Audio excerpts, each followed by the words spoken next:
नमस्कार, hello doctor में आप सभी का स्वागत है। जैसे कि हेलो डॉक्टर में हम रोज किसी न किसी एक एक्सपर्ट को बुलाते हैं और किसी बीमारी पे हम चर्चा करते हैं। आज जो बीमारी है वो किडनी और किडनी से जुड़े रोग हैं और हमारे साथ आज खास मेहमान जुड़े हैं। खास इसलिए कह रहे हैं कि ये मुंबई से आए हैं और हमारे दर्शकों के लिए उन्होंने अपना समय निकाला है। डॉक्टर संजय पांडे जी, आप सीनियर यूरोलॉजिस्ट हैं। सर, आपका बहुत बहुत स्वागत है स्टूडियो में।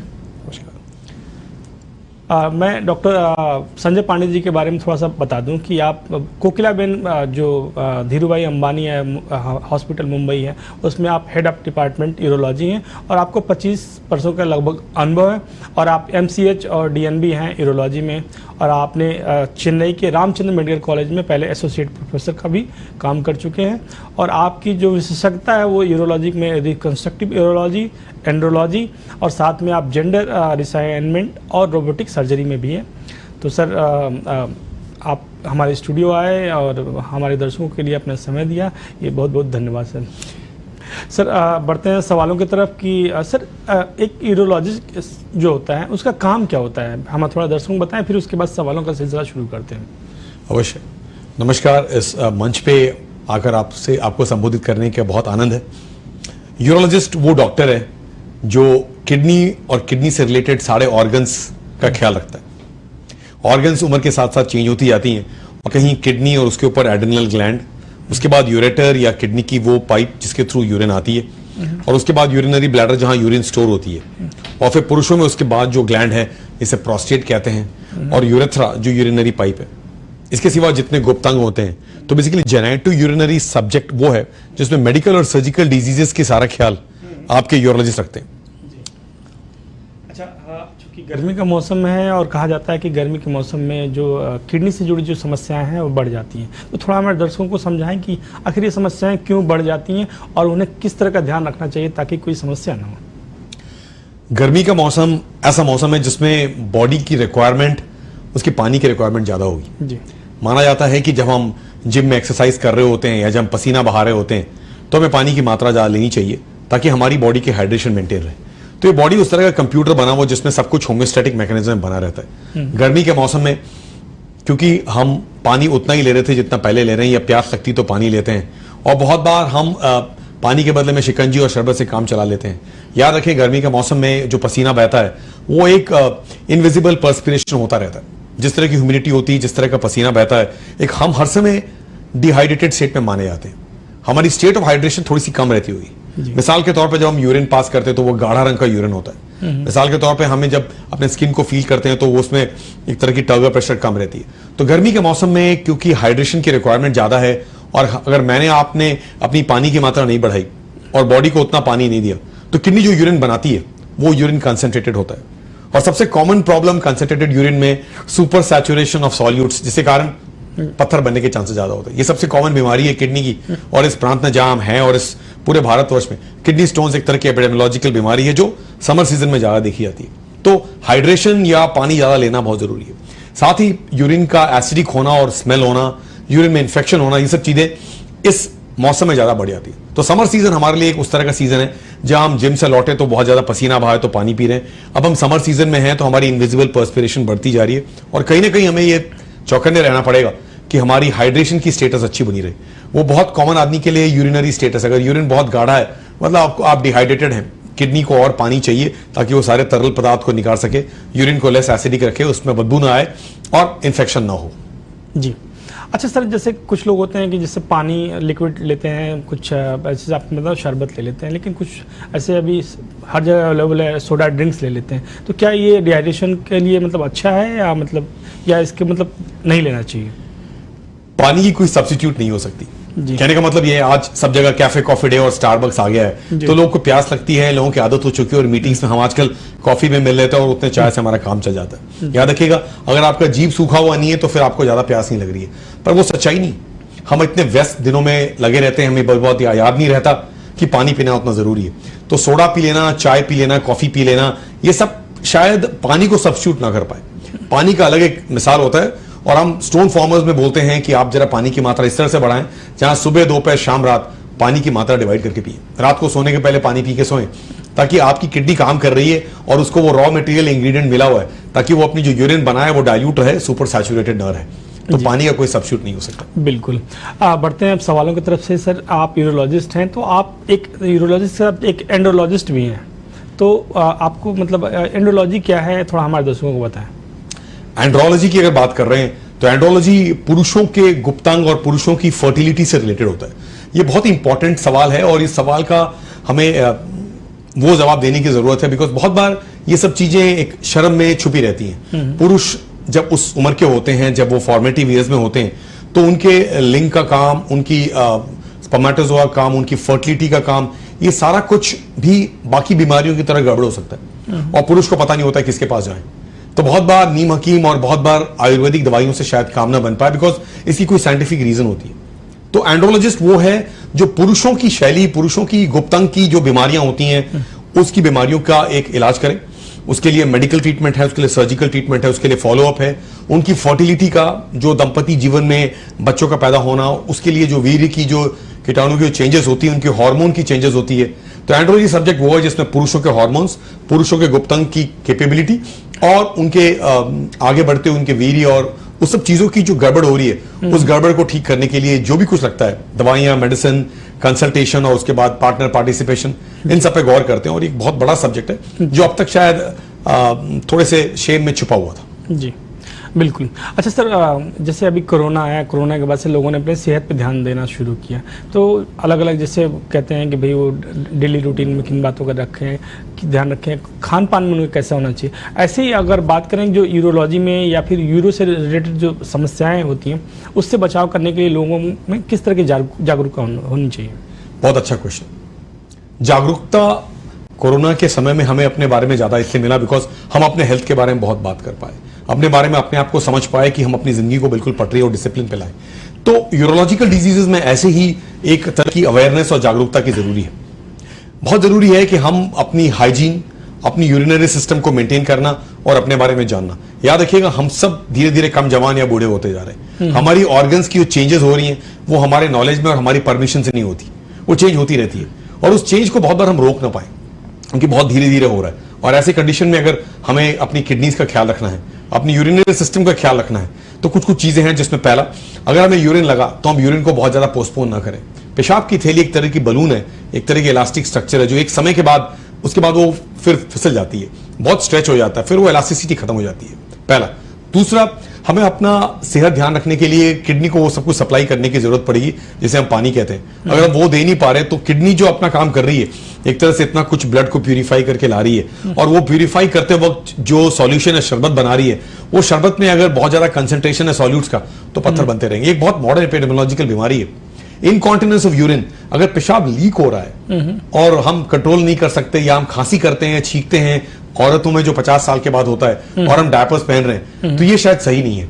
तो आज के जमाने में ये पूरी जो आज हम अवेयरनेस के मंच पे बैठे हैं, इसमें ये है कि अपने हेल्थ को ख्याल करना और उन सब चीजों के बारे में जिसके बारे में कभी गौर नहीं करते थे या शर्माते थे, उसके दिन गए।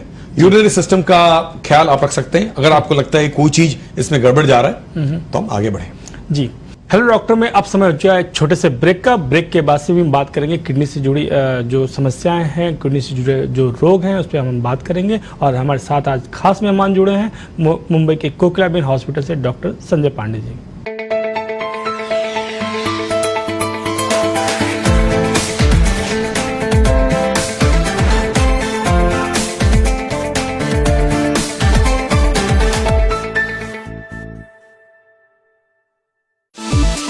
यदि आपको या आपके परिवार को पत्रिका की प्रति प्राप्त होने में असुविधा हो रही है तो हेल्पलाइन नंबर 9116623401 पर कार्यालय समय सुबह 11 से 7 बजे तक संपर्क करें।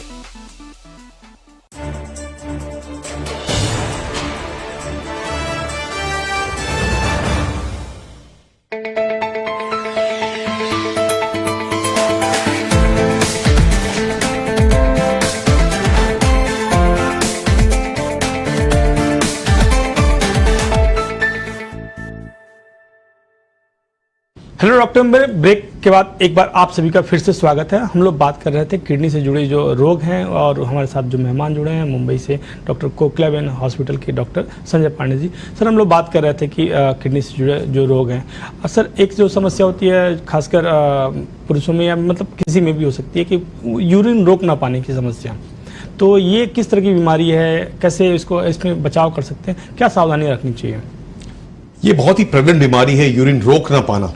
यूरिन लगा और जाना ही पड़ा टॉयलेट, क्योंकि ब्लैडर हमें जगा रही है, ब्लैडर दस्तक दे रही है कि जाओ जाओ जाओ। तो वो एक तरह से या तो बहुत फ्रीक्वेंसी बढ़ जाती है उसके लिए, या एक अर्जेंसी रहती है जिसको हम कंट्रोल न कर पाए और पेशाब लीक होने का डर रहता है, इसलिए हम अपने टॉयलेट खोजते रहते हैं। या फिर अनफॉर्चुनेटली पेशाब का लीक हो जाना, जिसे अर्ज इनकॉन्टिनेंस कहते हैं। तो फ्रीक्वेंसी का बढ़ना, अर्जेंसी होना और अर्ज इनकॉन्टिनेंस होना, ये पुरुषों में, स्त्रियों में, यंग लोगों में, बुजुर्गों में, हर किसी में पाया जाता है। अगर ये हमें आपको है तो इसकी जागरूकता आज होनी चाहिए, बिकॉज ये वो बीमारी जिसे हम ओवर एक्टिव ब्लैडर कहते हैं। ओवर एक्टिव ब्लैडर की ट्रीटमेंट है, हम उस तरह के जो बेवरेजेस पीते हैं जिसमें चाय, कॉफी, अल्कोहल है, जो किडनी को चाबुक मारती है, ज्यादा पेशाब बनवाती है, वो पेशाब किडनी के द्वारा बनता है और ब्लैडर में आता है, और ब्लैडर की रोकने की जो क्षमता है वो शायद कम है। ये ब्लैडर ओवर एक्टिव है, सचान बच्चे की तरह बार बार कॉन्ट्रैक्शन कर रहा है। तो हमारा काम है ऐसे कंडीशन में जागरूक हो। इसकी ट्रीटमेंट है, इसकी एक बिहेवियरल ट्रीटमेंट है, इसकी एक फार्माकोथेरेपी है। ये हम इस तरह से ब्लैडर को फिर से वापस शांत करते हैं, उसको वापस पटरी पे लाते हैं। तो ओवर एक्टिव ब्लैडर उस तरह की बीमारी जो बहुत ज्यादा प्रेवलेंट है, ये हर उम्र में होता है। मुश्किल ये है कि इसकी जागरूकता होते हुए भी हम इसको पोस्टपोन करते रहते हैं। अगर हमें इनकॉन्टिनेंस है, हम पैड पहन लेते हैं, हम ज्यादा पानी पीते रहते हैं, हम टॉयलेट को टाइम पे नहीं जाते, पोस्टपोन करते हैं, और ये ब्लैडर बेचारा अब मास्टर बन चुका है और हम स्लेव बन चुके हैं। तो हम ये रोल को रिवर्स करने की कोशिश में ओवर एक्टिव ब्लैडर की ट्रीटमेंट करते हैं, जो एक बहुत बड़ा यूरोलॉजी का अंग है, और इसकी ट्रीटमेंट अवेलेबल है। इसके अलग अलग पहलू हैं और हर पहलू पे ट्रीटमेंट की जाती है। जी, अच्छा सर, जिनको इस तरह की समस्या है वो किस तरह की सावधानियां रखें? खासकर इलाज तो एक अलग पहलू है, लेकिन बचाव के लिए क्या तत्कालिक में क्या कर सकते हैं? बिल्कुल सही। अंग्रेजी में कहा गया prevention is better than cure. इसमें प्रिवेंशन इज द क्योर। इसके जो पहलू आपने पूछे उसमें सबसे पहला ये हुआ कि अगर हमें ओवर एक्टिव ब्लैडर है, अगर हमारी फ्रीक्वेंसी बहुत ज्यादा है, तो हम इस तरह से पानी पूरे दिन भर पीते न रहे। हमने चाय, कॉफी, अल्कोहल जरा कम किया तो ये डाययूरेटिक इफेक्ट किडनी पे कम पड़ती है, तो ब्लैडर जरा मानती है। तो ये किडनी के लेवल से ब्लैडर पे जाना है पहला। दूसरा, हमें अपने टॉयलेट्स को मैप करने की जरूरत, पता होना चाहिए हमारा टॉयलेट कहाँ है। मैं जब बिल्डिंग से निकलूं और बड़ी सी ट्रैफिक में घुसूं तो पहले ब्लैडर खाली करके, दूसरा हमें ब्लैडर रिलैक्सेशन एक्सरसाइजेस करना होता है, पोस्टपोनमेंट थेरेपीज होती है। तो इससे पूरे बिहेवियरल थेरेपी कहते हैं, जिसमें हम एक ओवर एक्टिव ब्लैडर को टाइम पे पकड़ लें। ऐसा ना हो कि ये बिल्कुल डिसेबिलिटी बन जाए जिसमें हम डायपर पहन के घूमना पड़े और मुंबई के सबअर्बन ट्रेन्स में हम यहां वहां उतरते रहे और काम के समय हम पानी न पिए, घबराए नहीं। तो ऐसे लोग घबरा जाते हैं, वो पानी पीना कम कर देते हैं, उनकी डिहाइड्रेशन होती है, और फिर आपने जो क्वेश्चन पूछा समर सीजन में डिहाइड्रेशन की जो बीमारियां होती हैं, तो इससे प्रिवेंशन अवेलेबल है। जी बिल्कुल।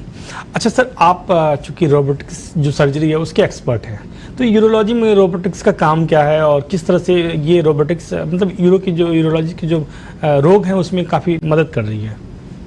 जी हाँ, रोबोटिक सर्जरी पिछले 8 साल से जो मैं काम कर रहा हूँ कोकिलाबेन हॉस्पिटल में, उसमें यह बताना जरूरी हुआ कि रोबोटिक सर्जरी वो हुई जिसमें हम एक स्वचालित यंत्र के द्वारा, एक रिमोट कंट्रोल्ड कंसोल के द्वारा हम बहुत ही प्रिसाइज सर्जरी कर पाते हैं। एक जमाने में हम और आज भी पेट खोल के ऑपरेशन करते थे, और हमारे organs kidney, adrenal, ureter, prostate, urinary bladder सब बॉडी के अंदर है, गुप्तंग बॉडी के बाहर है। तो बॉडी के अंदर की जो ऑर्गन्स है, जिसमें हम किडनी कैंसर की ऑपरेशन या पाइलोप्लास्टी की या यूरेट्रिक स्ट्रक्चर की या ब्लैडर की कैंसर को निकालना, या सबसे कॉमन सर्जरी जो मैं करता हूं प्रोस्टेटिक कैंसर जिसको हम लोकलाइज तरीके से निकालते हैं, आज रोबोटिक आर्म के द्वारा उन 3 गड्ढों के द्वारा हम अंदर घुस करके और उस अंग तक पहुंच पाते हैं, और उस स्वचालित अंग को हम संभालते हैं। तो रोबोट एक उस तरह का मशीन है जो एक सर्जन कंसोल के द्वारा एक स्वचालित तरीके से उसे संभालता है और प्रिसाइज तरीके से बिल्कुल मिलीमीटर बाय मिलीमीटर अपनी सर्जरीज को कर पाता है और इस तरह से रिपेयर। तो अगर देखा जाए तो रोबोटिक सर्जरी ने आज वो हासिल की है जो शायद ओपन सर्जरी या लैप्रोस्कोपी में हम पहुंच नहीं पाते थे।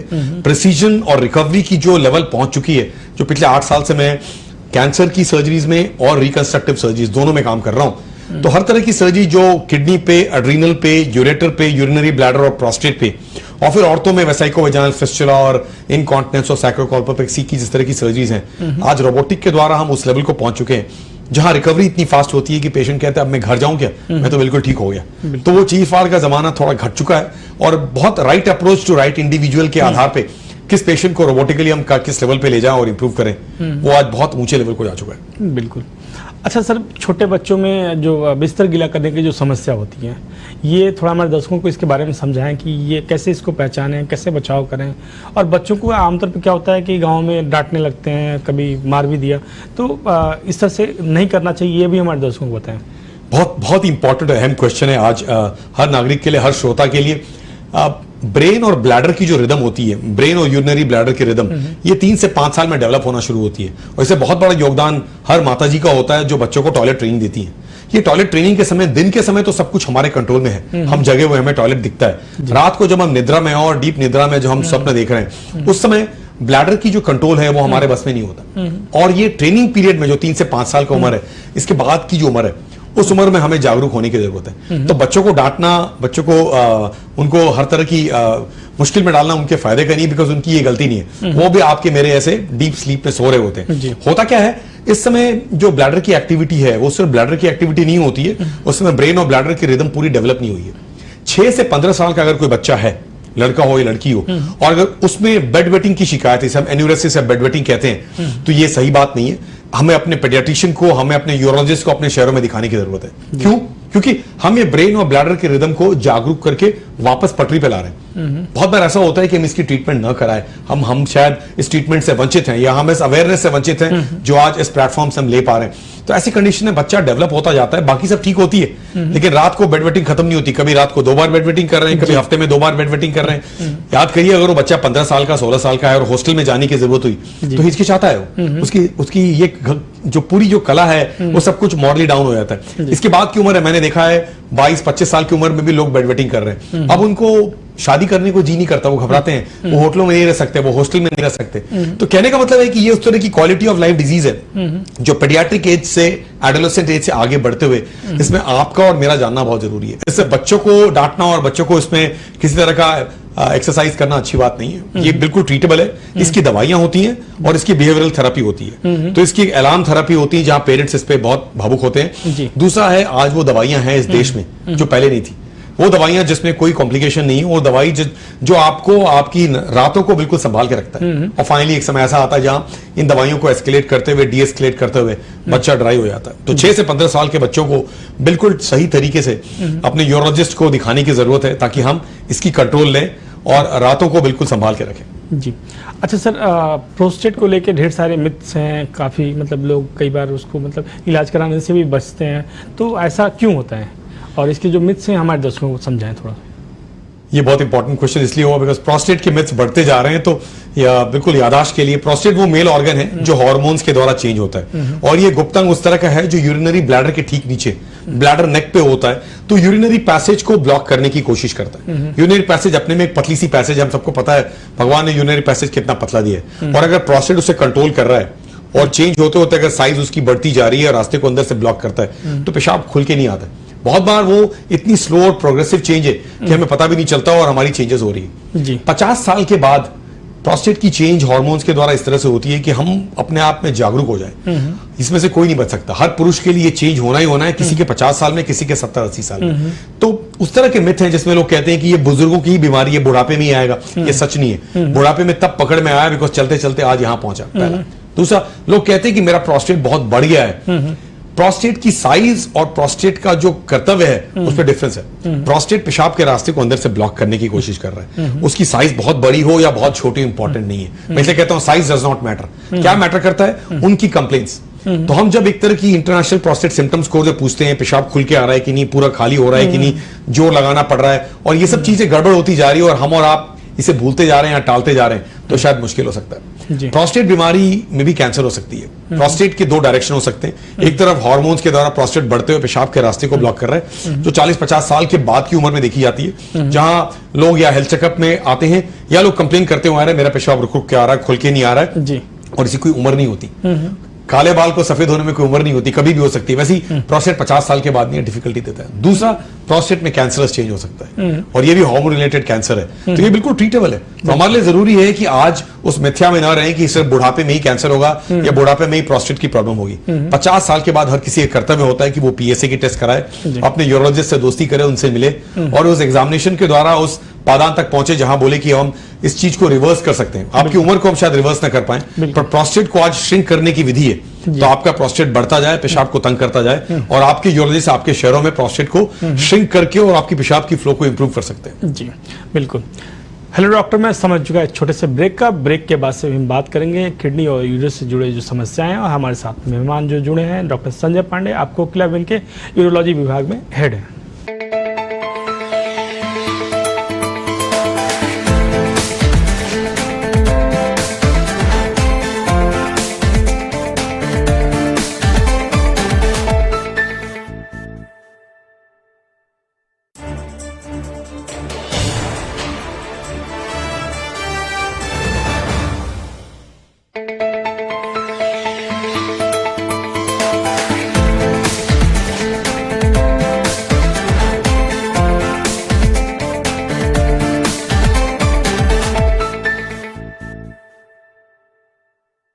हेलो डॉक्टर, में ब्रेक के बाद आपका फिर से स्वागत है, और हम लोग बात कर रहे थे किडनी और यूरिस जो जुड़ी समस्याएं हैं उस पर बात कर रहे थे। हमारे साथ मौजूद हैं doctor Sanjay Pandey ji.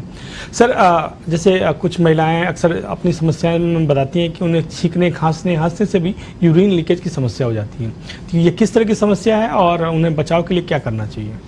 Stress incontinence, या जिसमें एक औरत ने पोस्ट प्रेगनेंसी, पोस्टपार्टम या पोस्ट मेनोपॉजल उम्र में, ताकि 30, 40, 50 साल के बाद जो उम्र होती है, इसमें जब पेल्विक फ्लोर कमजोर हो रहा होता है, उस समय छींकती हैं, हंसती हैं, सीढ़ियों पे चढ़ती हैं, झुक के नमाज पढ़ती हैं और पेशाब लीक हो जाता है।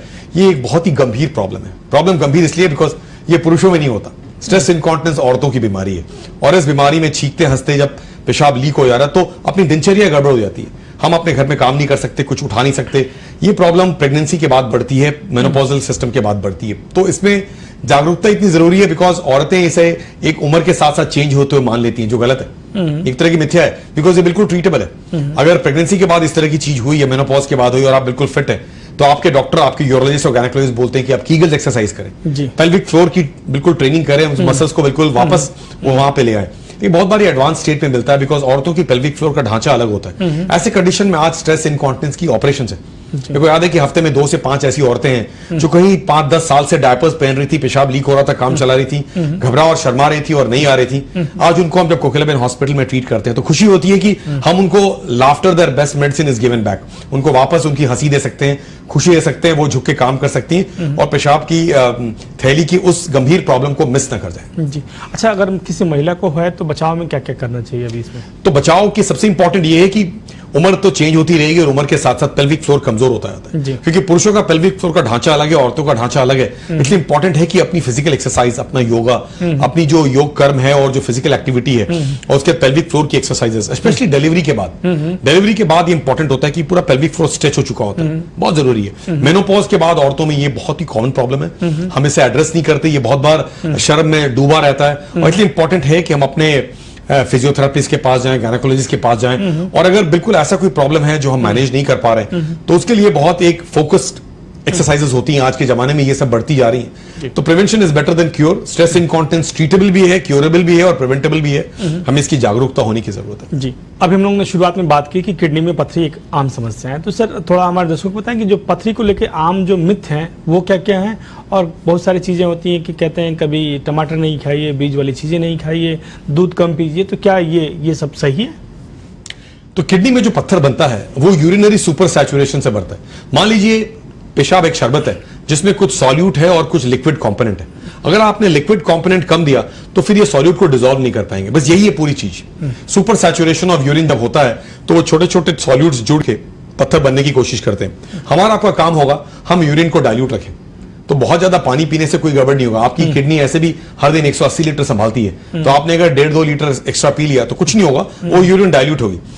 मिसाल के तौर पे जो पत्थर एक बार बनाता है वो बार बार बनाता है, तो ये आशा ना करें कि आपके डॉक्टर ने अगर किडनी के पत्थर की ऑपरेशन की तो उन्होंने फ्यूचर में पत्थर को बनाने से बचाया। ये बहुत बड़ी मिथ्या है कि हमने पत्थर ऑपरेशन कराया फिर पत्थर कैसे बन गया। पत्थर बनने की जो टेंडेंसी है वो अपने बॉडी में, और घर में जितने लोग खाना खा रहे हैं उन सबको वही चीज नहीं हो रहा है। तो ये इंटरनल सिस्टम है कि हमारी किडनी हमारे बॉडी को कैसे मेटाबॉलिज्म में हेल्प करती है, और इसमें अगर आपकी बॉडी में कोई चीज बहुत ज्यादा है तो ये खून में है, जैसे किडनी निकालती है, किडनी अपने खून को प्यूरिफाई करती है ना, ये प्यूरिफाई करते वक्त जो भी गड़बड़ है वो ले आती है अपने पास, और जब किडनी अपने पास ले आती है तो उसको डिसॉल्व करके तरल पदार्थ यूरिन की तरह निकालना होता है। और अगर अगर हम पानी कम ले रहे हैं, अगर हमारी यूरिनरी कंसंट्रेशन ज्यादा है तो स्टोन्स बनना भावुक है। तो इसलिए ये बहुत जरूरी है कि हम इसके कारण खोजें। और once a stone former always a stone former. आज बना है तो 10 साल बाद 50% लोगों को फिर से पत्थर बन सकता है। इसलिए बहुत जरूरी है हम ये याद रखें कि पत्थर जब हमने ट्रीटमेंट कराई तो फ्यूचर में पत्थर न बनने देने के लिए हर 6 महीने में 1 साल में हम अपनी सोनोग्राफी के टेस्ट कराएं और पत्थर को टाइम पे पकड़ें।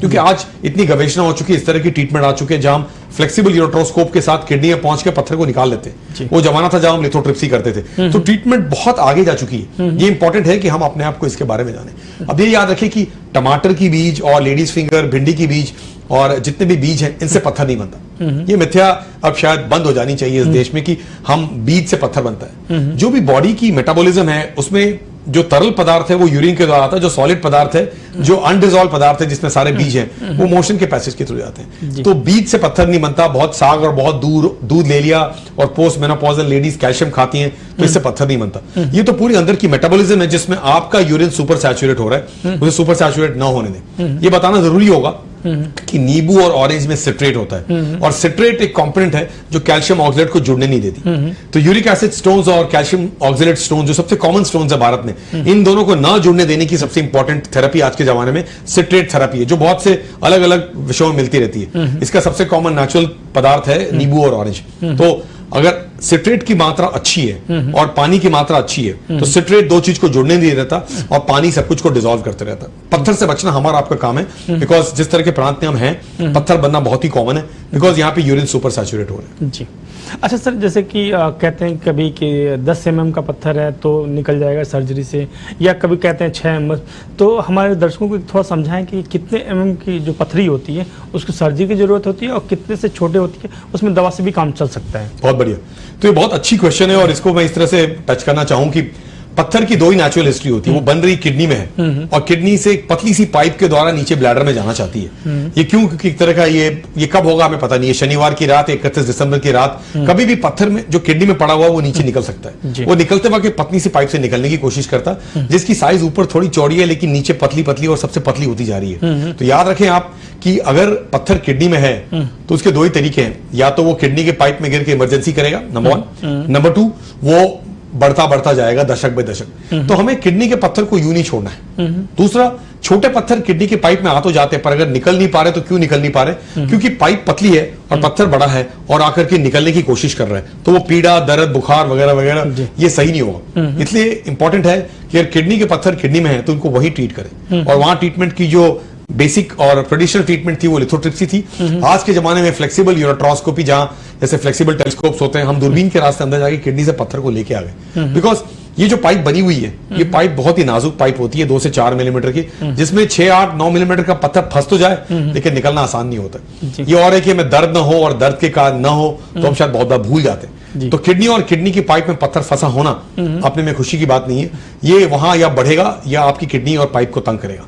तो इसलिए साइज वो इतना इंपॉर्टेंट नहीं होता, बिकॉज बहुत छोटा सा पाइप पत्थर भी पाइप में फंस सकता है और कभी बहुत बड़ा पत्थर भी निकल सकता है। उसकी दवाइयां होती हैं लेकिन हम दवाइयों पे तभी रिलाई करेंगे जब हम बिल्कुल श्योर हैं कि ये पत्थर निकल रहा है। अगर पत्थर मूव नहीं कर रहा है, किडनी के पाइप में फंसा हुआ है, जैसे आपकी गाड़ी गैरेज से निकल के मेन रोड को ब्लॉक कर रही है, तो फिर वो मेन रोड को ब्लॉक नहीं करना, उसको अनब्लॉक करने की जरूरत होगी। बहुत इंपॉर्टेंट है, पत्थर एक बार बनेगा तो बार बार बनेगा और हम उसे ना बनने देने की कोशिश करें। जी अच्छा सर, आजकल जो लाइफ स्टाइल है वो काफी सेडेंटिक हो गई है, तो इसमें स्ट्रेस का क्या रोल है जो यूरो से रिलेटेड जो बीमारियां हैं? स्ट्रेस का एक तरह से लाइफस्टाइल डिजीज पे बहुत इंपॉर्टेंट फर्क पड़ता है। यूरोलॉजिकल डिजीजेस में शायद डायरेक्ट फर्क ना पड़े, लेकिन हाँ, अगर देखा जाए तो स्ट्रेस से 2 बड़ी बड़ी बीमारियां देश में प्रचलित हैं जिसे कहते हैं हाइपरटेंशन और डायबिटीज। डायबिटीज और ब्लड प्रेशर 2 ऐसी बीमारियां हैं जो फाइनली किडनी को चोट पहुंचाती है। 10 साल की डायबिटीज और ब्लड प्रेशर अपनी किडनी को चोट पहुंचा सकती है, जो फाइनली किडनी फेलियर की तरह जा सकती है। तो स्ट्रेस नॉर्मली वो है जिसमें हम अपनी दिनचर्या में इतना ज्यादा स्ट्रेस ले रहे हैं कि अपनी बॉडी का ख्याल ना रख पा रहे हैं। परहैप्स यूरोलॉजिकल बीमारियों में एज सच स्ट्रेस की कोई डायरेक्ट रोल नहीं होगी, पर हाँ, हमारी लाइफस्टाइल की जो तरीके हैं, हमारे खाने पीने के, हमारे सिगरेट और हमारे अल्कोहल के तरीके, ये सब चीजें किडनी को तंग करती है। ये सब चीजें लॉन्ग टर्म में हमें अफेक्ट करती है। तो डायबिटीज, ब्लड प्रेशर वो लाइफस्टाइल डिजीज है जो किडनी को लॉन्ग टर्म में तंग करती है। स्मोकिंग वो है जो लॉन्ग टर्म में किडनी और ब्लैडर को तंग करती है। जी, तो हेलो डॉक्टर में आने के लिए हम डॉक्टर संजय पांडे जी को बहुत बहुत धन्यवाद कहेंगे कि उन्होंने हमारे स्टूडियो आए और हमारे दर्शकों के लिए इतनी महत्वपूर्ण जानकारी दी। आज के हेलो डॉक्टर में सिर्फ इतना ही। कल फिर मिलेंगे किसी दूसरी बीमारी पे, किसी दूसरे डॉक्टर के साथ चर्चा करेंगे। हमें दीजिए इजाज़त। नमस्कार।